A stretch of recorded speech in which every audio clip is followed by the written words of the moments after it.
Hey guys, it's Zach with Zach's Muscle Motors. Thanks for joining me today. Today's going to be an episode for you Hemi guys. But before we get started, I want to say I'm sorry for the messy garage and the shaky camera. I just got home from work. I'm working on my car, and this is why I don't have the 327 done, and I wanted to get something out to talk to you guys this week because I haven't posted since last week. And this is what's been tying me up. If you guys have your 5.7 Hemi and you've considered doing a MDS delete to stop your cylinders from shutting off for fuel economy, I'm going to give you the quick basics on what you're going to have to do that. I'm doing it because I have to. I had a lifter go bad, and I'll kind of show you that. So stay tuned. Let's go to the motor, and we'll show you what we're going to do here. All right, so what we got here is our 2013 Charger Pursuit 5.7 Hemi. This is an RT model vehicle. Basically what happened is I started hearing a really slight tick, and I had a V6 Charger. It was a 2010, and it was the rocker arm assembly in it that went bad, and I thought that maybe it was the same thing kind of going wrong in this, but this issue presented itself really fast. It had a really slight, really light. It was really faint. You could barely hear it. But then over the course of a couple days, it had gotten real bad. Because see, with my 2010, I drove around for literally months with a slight tick, and it was no big deal. This one here presented itself in just a few days and went from a slight tick to sound like I had a rod going out of the bottom of the block, and that was my big concern when it first started happening. I lost power. This is actually seems to be a fairly common issue with these 5.7 Hemis. I noticed my tack would move up and down slightly. It wouldn't stay solid where I had it on cruise control. You could feel the car surging. The tick started getting really loud and really heavy right when I got home, and I shut it off and I didn't move it any more than that. I did some little diagnostic stuff, but I knew that something had obviously failed, because you don't get a knocking like that unless that mechanical has completely failed. But I wasn't sure it was in the top end or the bottom end. After looking around online, I found out that it was in fact more than likely going to be a lifter, which it was. And in these, they have a hydraulic roller lifter. They come in a lifter assembly like this. As you can see, the tip rolls. It has these roller bearings in there that allow it to roll.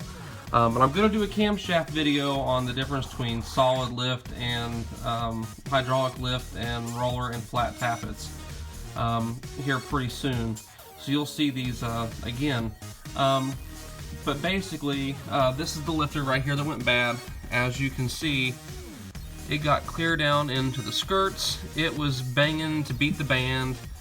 And I found metal shavings, of course, in the oil. That was one of the first things I checked, so I knew I had a failure, the noise, and I popped the heads off. And these, you have to pop the heads off to get into the lifter valley. Also, while the heads are on it, if you spin the push rods, if one of those lifters had gone bad, you can feel it wiggle around. So that's how I knew for sure to pull the head off and to check it. So if you pull your valve cover off and you've got a lifter or a push rod that's wiggling around pretty good, chances are you've dropped the lifter.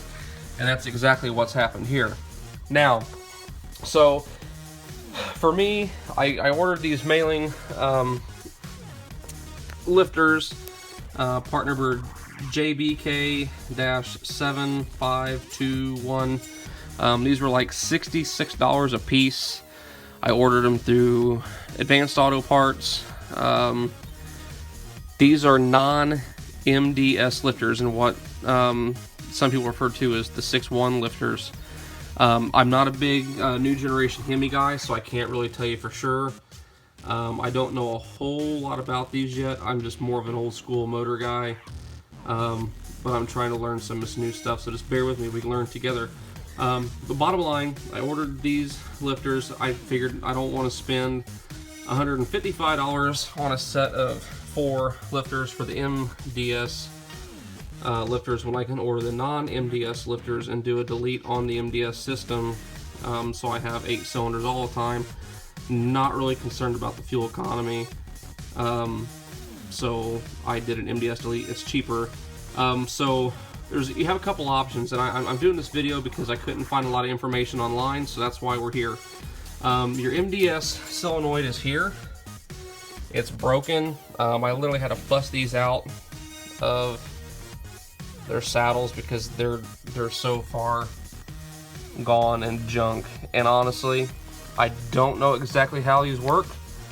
I don't want to get into that right now, but it does have a magnetic tip, and you can see some of the metal flake and stuff on there from that. And I'll tell you what, when that skirt got into that camshaft, it wiped it like a baby's ass. It is gone. That lobe is no more. So basically what we're going to do is get rid of this solenoid with these little plugs. And basically these plugs are pretty much the shape of this right here.